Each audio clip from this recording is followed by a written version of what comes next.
Welcome back, brothers and sisters. Welcome back to African Metaphysical Center for Spiritual Healing, Body, Mind, and Spirit Development. I am your host, Kufu Amaral, your metaphysical practitioner, Reiki Master, Qigong instructor, Bond practitioner, and mystic.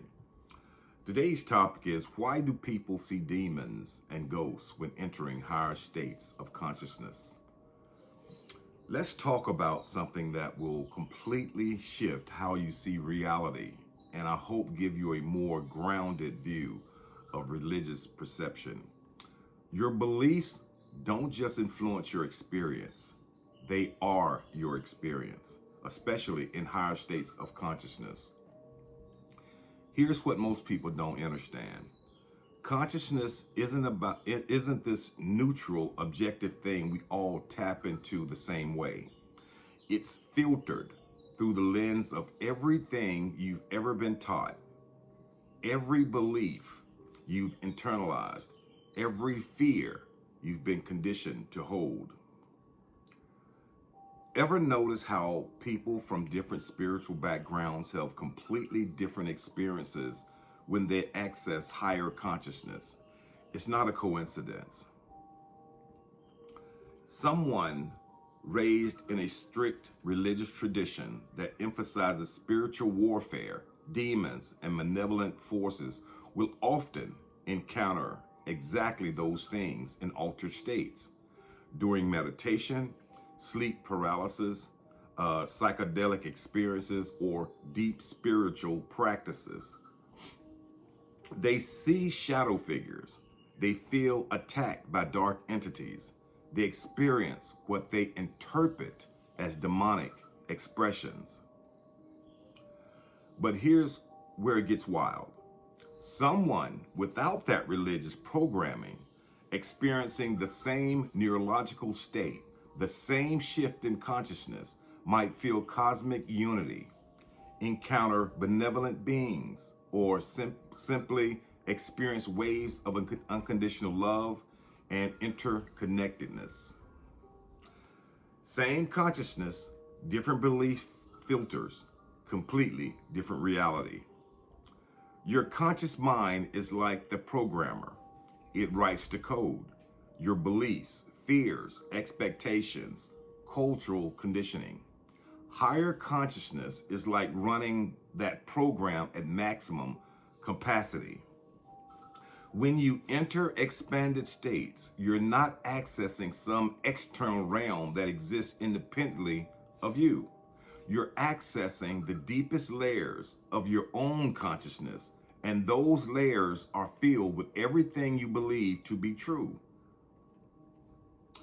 If you believe evil spirits exist and can harm you, your higher consciousness will manifest that belief into observed reality. You'll see them, feel them, even fight them. If you believe the universe is fundamentally loving and consciousness, it's pure energy, you experience that instead. Neither is more real than the other, but are real experiences generated by belief? Let's look at the data. People in Western religious contexts report demonic encounters. Indigenous practitioners meet ancestors, spirits, and animal guides. Buddhists experience emptiness and non-self. New Age practitioners channel light beings and ascended masters. Are all these entities objectively real and existed independently, or is consciousness so powerful that it materializes our beliefs into tangible experience? The answer might be both or neither. But what's undeniable is this: your belief system is the architect of your higher consciousness experience. And this is where people get into serious trouble. This is why so many people have terrifying, traumatic, destabilizing experiences when they jump into advanced consciousness practices, psychedelics, deep meditation, astral projection, kundalini activation, third eye opening, and channeling, without doing the foundational inner work first. You cannot skip the reconstruction phase. If you're carrying unexamined religious trauma, fear-based programming, beliefs in evil forces, or unhealed shadow material, and you suddenly blast open the doors of perception through advanced practices, you're going to encounter all of that magnified 1,000 times. You're literally entering higher consciousness with a mind full of demons and then wondering why you're being attacked by demons.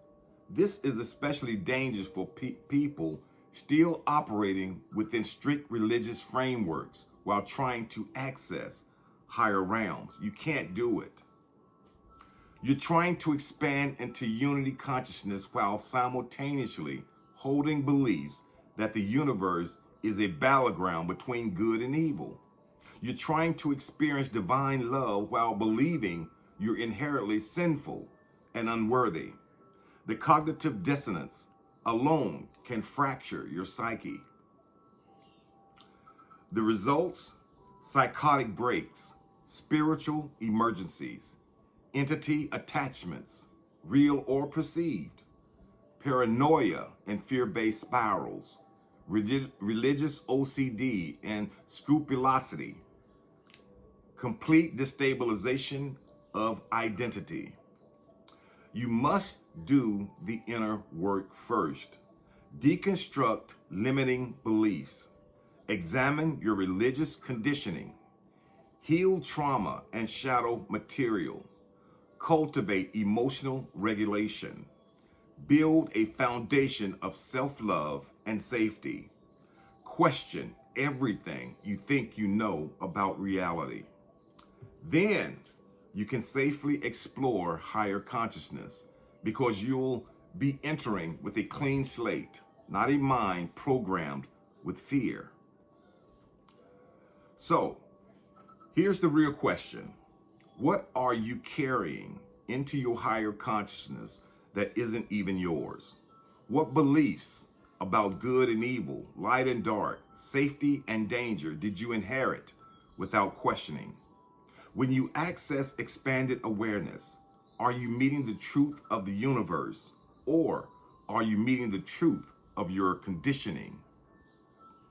True higher consciousness might not be about accessing something external at all. It might be about deconstructing every belief you have, stripping away every filter, every expectation, every cultural story, until you're left with pure awareness itself. No demons, no angels, no entities, just consciousness experience itself unfiltered. And that's when the real awakening begins. The bottom line: you're not a passive observer in higher states of consciousness. You're the creator. Your beliefs are the blueprint. Your experience is the manifestation. Do the work. Reconstruct your mind, then explore the higher realms. Skipping steps in consciousness work isn't just ineffective, it's dangerous. So, choose your beliefs wisely, because in the realm of consciousness, they become your reality. What reality are you creating? Until next time, Ashe, Ashe, Ashe.